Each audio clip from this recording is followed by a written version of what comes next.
Facebook ছাড়া শুধু Messenger ID বা অ্যাকাউন্ট কিভাবে খুলবেন সেই প্রসেসটাই মূলত এই ভিডিওতে দেখাবো।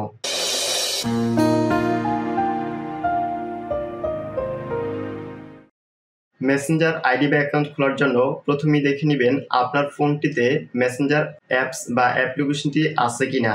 যদি মেসেঞ্জার অ্যাপস বা অ্যাপ্লিকেশনটি থেকে থাকে তাহলে মেসেঞ্জারটি ওপেন করবেন। আর যদি মেসেঞ্জার অ্যাপসটি না থেকে থাকে তাহলে চলে যাবেন গুগল প্লে স্টোরে। এখানে সার্চ বক্সে মেসেঞ্জার টাইপ করে সার্চ করবেন। মেসেঞ্জার লিখে সার্চ করার সাথে সাথে মেসেঞ্জার অ্যাপসটি চলে আসবে। এখান থেকে ইনস্টলে ট্যাপ করে অ্যাপসটি ইনস্টল করবেন। ইনস্টল হয়ে গেলে মেসেঞ্জার অ্যাপসটি ওপেন করবেন। এখন ক্রিয়েট নিউ অ্যাকাউন্টে ট্যাপ করবেন। আবার ক্রিয়েট নিউ অ্যাকাউন্টে ট্যাপ করবেন। এটিকে অ্যালাউ করে দিবেন। এখানে দুটি অপশন রয়েছে, একটি হচ্ছে ফার্স্ট নেম আর একটি হচ্ছে সারনেম। এখানে ফার্স্ট নেম এবং সারনেম বলতে যেটা বোঝানো হয়েছে, ধরুন আপনার নাম মোহাম্মদ হোসেন, এক্ষেত্রে আপনি ফার্স্ট নেমের ঘরে দিবেন মোহাম্মদ এবং সারনেমের ঘরে দিবেন হোসেন। আমি এখানে ফার্স্ট নেম এবং সারনেমটি দিয়ে দিচ্ছি। ফার্স্ট নেম এবং সারনেমটি দেওয়া হয়ে গেলে নেক্সটে ট্যাপ করবেন। এখান থেকে আপনি আপনার জন্মের ডেট অফ বার্থটি দিয়ে দিবেন। ডেট অফ বার্থ দেওয়া হয়ে গেলে নেক্সটে ট্যাপ করবেন। এখানে দুটি অপশন দেখতে পাবেন, একটি হচ্ছে ফিমেল আর একটি হচ্ছে মেল। আপনি যদি মহিলা হয়ে থাকেন তাহলে এখান থেকে ফিমেলটি সিলেক্ট করবেন, আর আপনি যদি পুরুষ হয়ে থাকেন তাহলে এখান থেকে মেলটি সিলেক্ট করবেন। আমি এখান থেকে মেলটি সিলেক্ট করে দিচ্ছি। জেন্ডারটি সিলেক্ট হয়ে গেলে নেক্সটে ট্যাপ করবেন। এখন আপনি আপনার এই মেসেঞ্জার আইডি বা অ্যাকাউন্টটি যদি ফোন নাম্বার দিয়ে খুলতে চান তাহলে যে ফোন নাম্বার দিয়ে খুলবেন সে ফোন নাম্বারটি এখানে মোবাইল নাম্বারের ঘরে দিয়ে নেক্সটে ট্যাপ করবেন। আর যদি ইমেল দিয়ে খুলতে চান তাহলে এখান থেকে সার্চ বাই ইমেলে ট্যাপ করবেন। এখন ইমেল অ্যাড্রেসের ঘরে আপনি যে ইমেলটি দিয়ে আপনার এই মেসেঞ্জার আইডিটি খুলতে চান সেই ইমেলটি দিয়ে দিবেন। ইমেলটি দেওয়া হয়ে গেলে নেক্সটে ট্যাপ করবেন। এখন পাসওয়ার্ডের ঘরে আপনি আপনার এই মেসেঞ্জার আইডির জন্য একটি স্ট্রং পাসওয়ার্ড দিয়ে দিবেন, তবে সর্বনিম্ন 6 অক্ষরের একটি পাসওয়ার্ড দিবেন এবং 6 অক্ষরের উপরে হলেও কোনো সমস্যা নেই।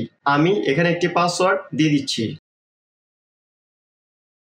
পাসওয়ার্ডটি দেওয়া হয়ে গেলে নেক্সটে ট্যাপ করবেন। দেন এরকম একটি পপ আপ শো করবে। এখানে আপনি এখন আপনার এই মেসেঞ্জার আইডি বা অ্যাকাউন্টটি খোলার জন্য যে জিমেল অ্যাড্রেস বা ফোন নাম্বার এবং পাসওয়ার্ডটি দিয়েছেন সেই জিমেল অ্যাড্রেস বা ফোন নাম্বার এবং পাসওয়ার্ডটি আপনার ফোনের গুগলে সেভ করবেন কিনা। যদি আপনি আপনার ফোনের গুগলে আপনার জিমেল অ্যাড্রেস বা ফোন নাম্বার এবং পাসওয়ার্ডটি সেভ না করতে চান তাহলে এখান থেকে নেভারে ট্যাপ করবেন। আর যদি সেভ করে রাখতে চান তাহলে সেভে ট্যাপ করবেন। আপনার এই ফোন নাম্বার বা জিমেল অ্যাড্রেস এবং পাসওয়ার্ডটি সেভ করে রাখলে যেটি হবে সেটি হচ্ছে, আপনি যদি এখন আপনার এই মেসেঞ্জার আইডিটি ক্রিয়েট করার পর বা খোলার পর পরবর্তীতে আপনি আপনার এই ইমেল অ্যাড্রেস বা ফোন নাম্বার এবং পাসওয়ার্ডটি ভুলে যান তাহলে আপনি আপনার ফোনের গুগল থেকে বের করতে পারবেন। আমি এখান থেকে সেভে ট্যাপ করছি। এখন আই এগ্রিতে ট্যাপ করবেন। এখানে আপনি এখন আপনার এই মেসেঞ্জার আইডি বা অ্যাকাউন্টটি খোলার জন্য যদি ফোন নাম্বার দিয়ে থাকেন তাহলে সেই ফোন নাম্বারটিতে একটি কনফার্মেশন কোড যাবে, সেই কোডটি এখানে দিয়ে দিবেন। আর যদি ইমেল দিয়ে খুলে থাকেন তাহলে সেই ইমেলে একটি কনফার্মেশন কোড যাবে, সেই কোডটি এখানে দিয়ে দিবেন। কোডটি দেওয়া হয়ে গেলে নেক্সটে ট্যাপ করবেন। এখন আপনি আপনার এই মেসেঞ্জার আইডি বা অ্যাকাউন্টের জন্য একটি প্রোফাইল পিকচার সেট করে দিবেন। প্রোফাইল পিকচারটা সেট করার জন্য এখান থেকে অ্যাড পিকচারে ট্যাপ করে আপনি আপনার ফোনের গ্যালারি থেকে একটি প্রোফাইল পিকচার সেট করে নেবেন। আর যদি এখন কোনো প্রোফাইল পিকচার সেট না করতে চান তাহলে স্কিপে ট্যাপ করবেন।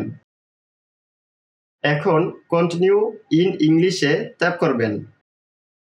দেন ক্রিয়েট পিনে ট্যাপ করবেন। এখানে আপনি আপনার এই মেসেঞ্জার আইডির জন্য একটি পিন নাম্বার দিয়ে দিবেন।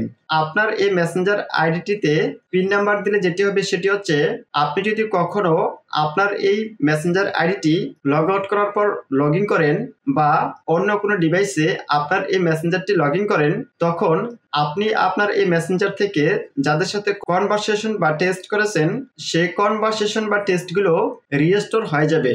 এবং পিন নাম্বারটি অবশ্যই কোথাও লিখে রাখবেন বা আপনাকে অবশ্যই মনে রাখতে হবে।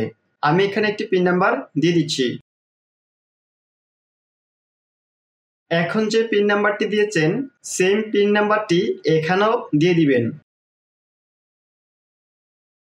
এখন টার্ন অনে ট্যাপ করবেন, দেন ডানে ট্যাপ করবেন। এখন আপনার মেসেঞ্জার আইডিটি ক্রিয়েট হয়ে গিয়েছে বা খুলে গিয়েছে। ভিডিওটি যদি ভালো লেগে থাকে ভিডিওতে একটি লাইক দিবেন, কমেন্ট করে জানাবেন এবং চ্যানেলটি সাবস্ক্রাইব করবেন।